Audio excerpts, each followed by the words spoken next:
Ini semua daripada Met Malaysia. Data hujan, semua ni data semua ada. Yang masalah kita ni orang tak access kot kan. Data tu semua dah tersedia. Kita ada my cuaca. My cuaca oleh Met Malaysia ni dia siap ada alert. Taufan kejap lagi. Semua tu kalaulah rakyat boleh gunakan benda tu kan. Jadi benda tu sebenarnya kita dah ada sistem tu.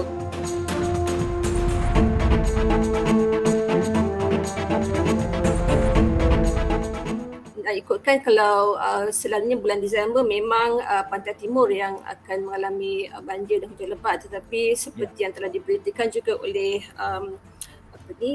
berita-berita kita difahamkan bahawa hujan turun tu dia sangat luar biasa, iaitu sebulan. Macam saya ambil data daripada info banjir ni, kita ada stesen contoh dekat Kelang, Sungai Gong stesen kat Kelang pada 17 Disember 279 mm hujan turun, which is more than 1 month. 1 month for December is 252 dia punya purata bulanan.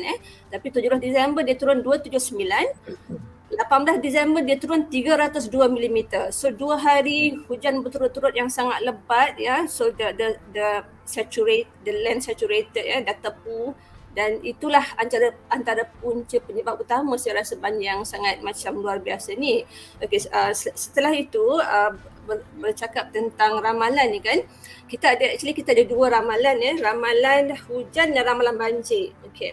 So kalau ramalan hujan itu adalah di bawah bidang kuasa Jabatan Meteorologi Malaysia, Met Malaysia. Ramalan hujan yang biasa dilakukan di Met Malaysia, kita menggunakan apa yang dipanggil numerical weather predictions, yang mana ini adalah macam equation dia sangat kompleks macam diorang guna model-model NWP ni, ataupun dalam bahasa Melayu ni ramalan cuaca numerical ni, yang mana asalnya daripada Penn State University. Diorang menghasilkan contoh macam model WRF. Model-model ni macam dia representing the atmospheric punya evolvement, pergolakan atmosfer. Dia macam cuba membuat persamaan macam relative humidity berapa, pressure berapa. Dia orang run the model, lepas tu dia orang dapat ramalan hujan tu. Ramalan hujan macam sekarang ni sampai 5 hari ke depan dia orang boleh ramalkan. Tetapi di situ ketepatan itu masih lagi orang kata ialah sebab kita meramalkan based on equation. Kita punya atmosfer ni sangat chaotic, sangat huru-hara.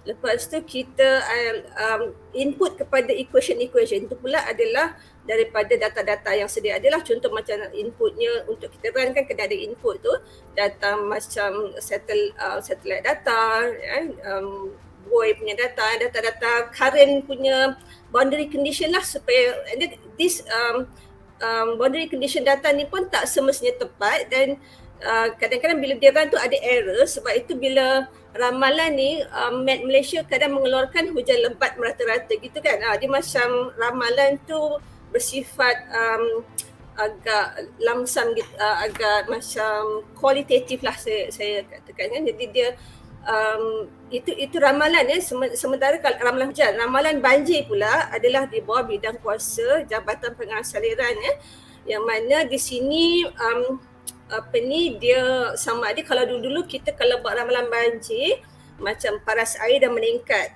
So orang dah macam nampak paras air sungai dah naik tu, dah nampak bahaya, dia orang akan start lah bagi warning dan sebagainya kan, untuk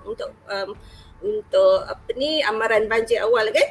And then recently bila teknologi dah berkembang lagi, kita membuat permodelan basin lembangan tu kita modelkan untuk kita membuat bagaimana air tu naik dengan input hujan, bagaimana air tu naik. Itu ramalan hujan dan ramalan banjir. Untuk ramalan yang ke depan, maksudnya kita nak terfokus kan, macam nak bagi warning ahead kan, kita memerlukan input yang lebih tepat untuk ramalan banjir tersebut. Macam tu. Kalau nak ikutkan sekarang, kita ada macam boleh tunjuk slide yang pertama tu kot Kita ada beberapa cara untuk yang ini adalah saya lebih suka mengatakan dia anggaran dengan ramalan lain Anggaran ni estimation, yang mana dia real time. Sekarang ni berapa hujannya, anggarannya menggunakan image satelit. Selain daripada kita ada juga tolong hujan telemetric system yang mana dibawa data hujan daripada cerapan betul ya, hujan turun dekat tipping bucket, dia bawa data ni masuk dekat GPS ya untuk membuat input kepada permodelan kita. Itu satu data yang kata apa, ground truth lah, yang memang data hujan yang memang cerap hujan, air hujan. Tapi kalau image satellite, dia menganggarkan gitu, indirect estimation, sebab dia duduk dekat atas kan, dia macam geostationary duduk kat dia dan kat atas, bumi berpusing, so dia mencerap data hujan tu daripada atas ya. So kita boleh dapat hourly lah estimations ya. Kalau yang merah ni maknanya sangat sejuk. Kalau sangat sejuk tu bermaksud apa? Bermaksud awan cumulonimbus yang awan hujan tu dia tinggi. Sebab yang tinggi tu dia lagi tinggi tu lagi sejuk, maka yang sejuk tu lah yang possibly related to rain. Itu dia kata indirect estimations. Okay. Satu lagi data radar tu. The next slide. Yang ini pula data, okay, sebelum tu data satelit tu kita tak ada di Malaysia. Meteorological satellite Malaysia kita menggunakan data daripada Jepun, Himawari daripada US, GOES, geostationary satellite daripada luar negara lah. Kita setahu saya kita belum ada lah ya. Yang itu kita hanya ada satellite broadcasting semua lah kan. Yang image radar kita memang adalah, kalau nak ikutkan kita ada 18 ya radar station seluruh negara.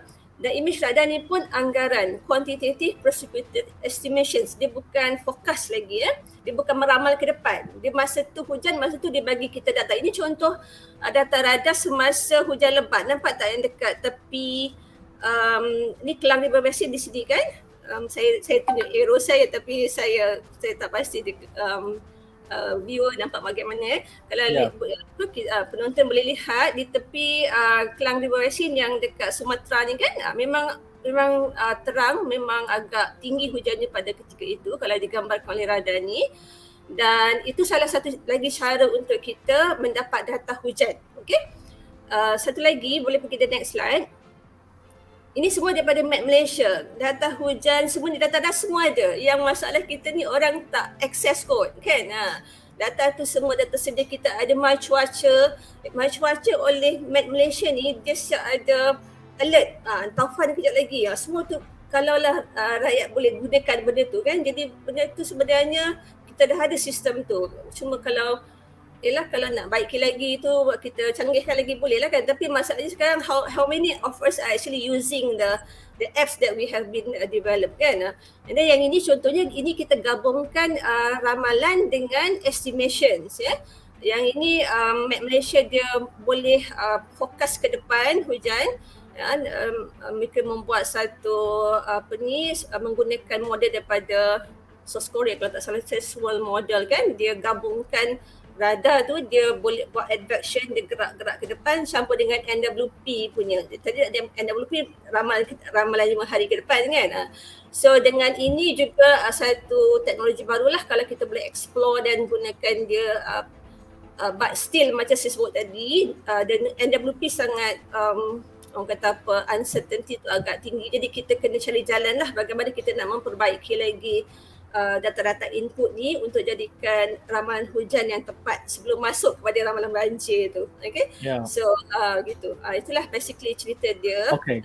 Dengan pasal yang model tadi, kalau boleh last slide tadi, ada satu model. Ini kan, yang ini ramalan banjir. Ramalan banjir ni yang mana kita buat modeling lembangan. Contoh kalau ini lembangan, saya kira ini my junior buat research on Kota Tinggi. Dia buat simulasi lembangan and then bila kita modelkan, dia akan, kita nampaklah air tu naik macam mana dengan input data daripada, sama ada input data daripada hujan, kita boleh input data daripada radar, daripada satelit. Okay? Semua data-data kita boleh jadikan input untuk bagaimana air masuk, melimpahi itu bagaimana. Itu permodelan banjir lah ya. Sekiranya dia hanya real time punya data, masa sekarang punya data daripada ketiga-tiga sumber tadi, maka dia boleh juga jadi ramalan banjir sebab bila hujan turun dia tak terus banjir.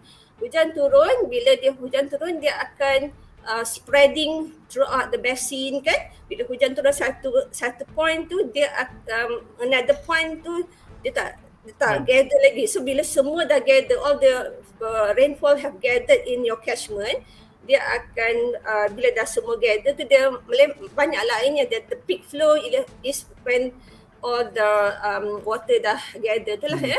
So itu di situ ada 2-3 jam lah. Kalau lembangan tu besar, kita boleh macam forecast 2-3 jam lagi akan banjir. Daripada hujan kita boleh forecast kat situ. Tapi kalau lembangan macam urban area dia sangat cepat. Yang itu dia tak sempat. Kalau yang lembangan macam agak natural macam ni, ada air meresap, ada air yang excess, dia memakan masa lah nak jadi peak flow. Dia ada 2-3 jam macam lambat lagi nak jadi banjir kan. Tapi kalau macam urban area, cepat. Hujan turun, dia macam 1 or 2 hours dah boleh jadi banjir sebab dia punya resapan kurang dan sebagainya. Itulah sedikit